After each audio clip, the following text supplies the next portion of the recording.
ਦਰਸ਼ਕੋ break ਤੋਂ ਬਾਅਦ ਤੁਹਾਡਾ ਸਭ ਦਾ ਭਰਪੂਰ ਸਵਾਗਤ ਹੈ। ਹੁਣ ਆਪਾਂ ਡਿਸਕਸ ਕਰਨ ਜਾ ਰਹੇ ਹਾਂ ਕਸ਼ਮੀਰ ਮੁੱਦਾ।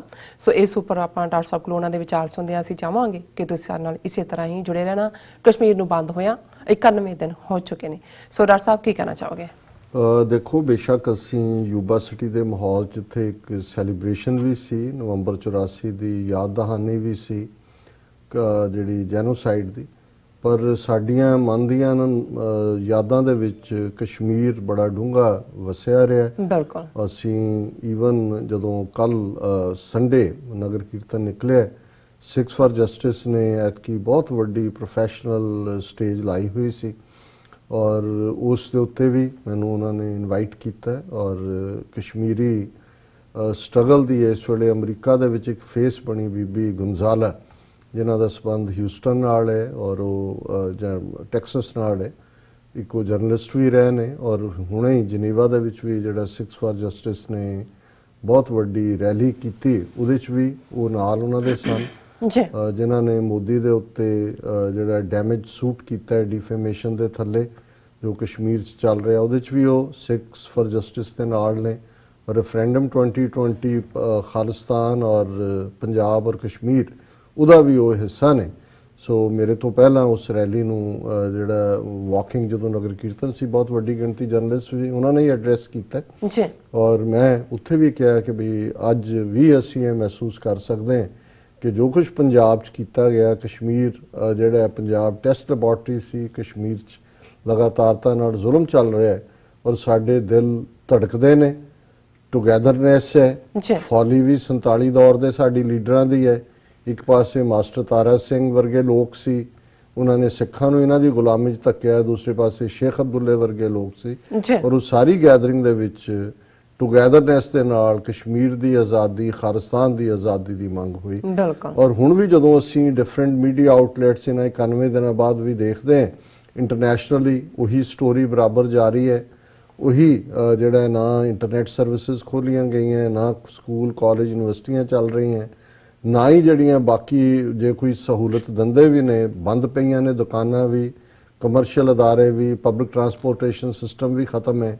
ਆਲਮੋਸਟ ਪ੍ਰਾਈਵੇਟ ਗੱਡੀਆਂ ਜ਼ਰੂਰ ਖੱਬੇ ਸੱਜੇ ਜਾਂਦੀਆਂ ਨਜ਼ਰ ਆਉਂਦੀਆਂ ਪਰ ਕੁਝ ਨਹੀਂ ਚੱਲ ਰਿਹਾ। ਈਵਨ ਜਿਹੜਾ ਵੀ ਇਹਨਾਂ ਦੇ ਵਪਾਰ ਨਾਲ ਰਿਲੇਟਡ ਪਾਰਟ ਨੇ, ਅੱਜ ਹੀ ਇੱਕ ਸਟੋਰੀ ਮੇਜਰ ਇੰਟਰਨੈਸ਼ਨਲ ਪੇਪਰ 'ਚ ਸੀ ਕਿ ਜਿਹੜੇ ਬੰਗਾਲ ਔਰ ਦੂਸਰੇ ਤੋਂ ਜਿਹੜੇ ਵਿਚਾਰੇ ਮਜ਼ਦੂਰ ਉੱਥੇ ਕਈ 18-18 20 ਸਾਲ ਤੋਂ ਉੱਥੇ ਸੀ, ਉਹ ਵੀ ਉੱਥੇ ਬੈਠੇ ਨੇ ਘਰਾਂ 'ਚ ਹੀ ਕਿ ਭਾਈ ਅਸੀਂ ਕਿੱਥੋਂ ਖਾਵਾਂਗੇ ਔਰ ਸਾਡੇ ਲਈ ਉਹ ਕਿਹੜੀ ਡੈਸਟੀਨੇਸ਼ਨ ਹੈ। ਸੋ ਜ਼ਾਹਰ ਹੈ ਵੀ ਜੇ 91 ਦਿਨਾਂ 'ਚ ਔਰ ਜਿਹੜੀ ਜਰਮਨ ਦੀ ਚਾਂਸਲਰ ਜਿਹਨੂੰ ਮਾਰਕਲ, ਉਹਨੂੰ ਲੈ ਕੇ ਉੱਥੇ ਗਏ ਕਿ ਜੀ ਫਲਾਣਾ, ਉਹਨੇ ਵੀ ਕਿਹਾ ਕਿ ਇਹ ਕੋਈ ਜਿਹੜੀ ਸਥਿਤੀ ਹੈ ਠੀਕ ਨਹੀਂ ਹੈ ਕਸ਼ਮੀਰ ਦੀ। ਕੋਈ ਲਫ਼ਜ਼ ਉਹਨੇ ਸ਼ਾਇਦ ਮੈਂ ਕਿਉਂਕਿ ਪ੍ਰੋਪਰਲੀ ਫੋਲੋ ਨਹੀਂ ਕੀਤਾ, ਅਨਸਬਸਟੈਂਸ਼ੀਏਟਡ ਜਾਂ ਕੁਛ ਇਸ ਕਿਸਮ ਦੀ ਟਰਮ ਜਿਹਨੇ ਇਹਨਾਂ ਨੂੰ ਬੜੀ ਤਕਲੀਫ ਦਿੱਤੀ ਕਿ ਜੀ ਅਸੀਂ ਤਾਂ ਇਸ ਮਾਣ 'ਚ ਲਿਆਏ ਸੀ ਕਿ ਵੀ ਇਹ ਨਾਰਮਲ ਦੀ ਗੱਲ ਕਰਨ ਵਾਲੀ ਹੋਏਗੀ। ਸੋ ਅਸੀਂ ਸਮਝਦੇ ਹਾਂ ਵੀ ਬੜੀ ਬਹਾਦਰੀ ਦੇ ਨਾਲ ਕਸ਼ਮੀਰੀ ਇਹ ਸਾਰੇ ਆਪਣੀ ਆਜ਼ਾਦੀ ਦੀ ਜੰਗ ਨੂੰ ਲੜ ਰਹੇ ਨੇ ਔਰ ਇੰਟਰਨੈਸ਼ਨਲੀ ਜ਼ਰੂਰ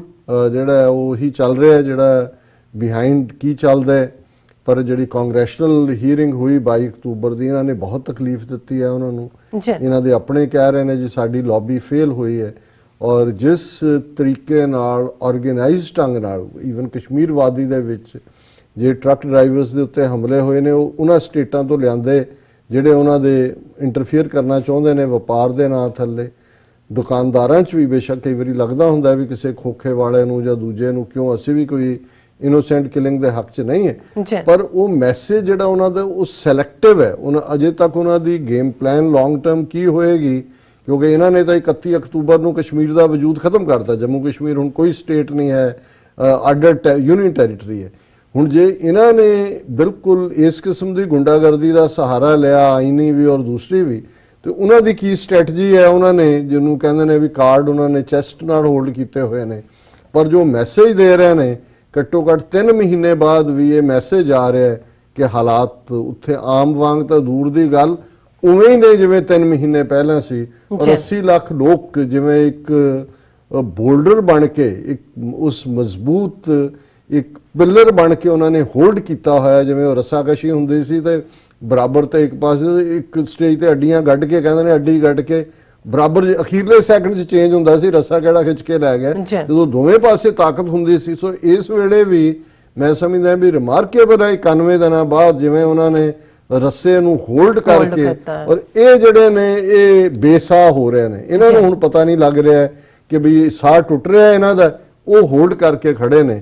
ਸੋ ਅਸੀਂ ਜਿੱਥੇ ਉਹਨਾਂ ਦੇ ਲਈ ਅਰਦਾਸ ਕਰਦੇ ਹਾਂ, ਦੁਆ ਕਰਦੇ ਹਾਂ, ਉੱਥੇ ਉਹਨਾਂ ਦੀ ਬਹਾਦਰੀ ਨੂੰ ਔਰ ਉਹਨਾਂ ਦੀ ਰੈਜ਼ਿਲੀਅੰਸ ਨੂੰ, ਉਹਨਾਂ ਦੀ ਸਪਿਰਿਟ ਨੂੰ ਸਲੂਟ ਹੈ ਜੀ। ਡਾਕਟਰ ਸਾਹਿਬ ਨਗਾਰੇ ਪੰਥ ਖਾਲਸਾ ਜੀ ਦੀ ਆਈਡੀ ਤੋਂ ਸਾਨੂੰ ਮੈਸੇਜ ਹੈ, ਕਹਿੰਦੇ ਨੇ ਕਿ ਡਾਕਟਰ ਸਾਹਿਬ ਜੀ ਬੇਨਤੀ ਹੈ ਜਦੋਂ ਸਮਾਂ ਬਦਲਦਾ ਤਾਂ ਕਿਰਪਾ ਕਰਕੇ ਹਫਤਾ ਪਹਿਲਾਂ ਤੇ ਲਗਾਤਾਰ ਹਰ ਰੋਜ਼ ਯਾਦ ਕਰਾਉਂਦੇ ਰਹਿਣਾ ਚਾਹੀਦਾ ਹੈ, ਕਿਉਂ ਹੋਰ ਵੀ ਕਈ ਦੇਸ਼ਾਂ ਵਿੱਚੋਂ ਸਮੇਂ ਬਦਲਦੇ, ਜੇ ਹੋ ਸਕੇ ਉਹਨਾਂ ਦੇਸ਼ਾਂ ਦੇ ਸਮੇਂ ਅਨੁਸਾਰ ਵੀ ਦੱਸ ਦਿਆ ਕਰੋ, ਕਿਉਂਕਿ ਬਹੁਤੇ ਸਰੋਤੇ ਤੁਹਾਨੂੰ ਸੁਣਨ ਤੋਂ ਵਿਰਵੇ ਰਹਿ ਜਾਂਦੇ ਨੇ। ਧੰਨਵਾਦ ਜੀ।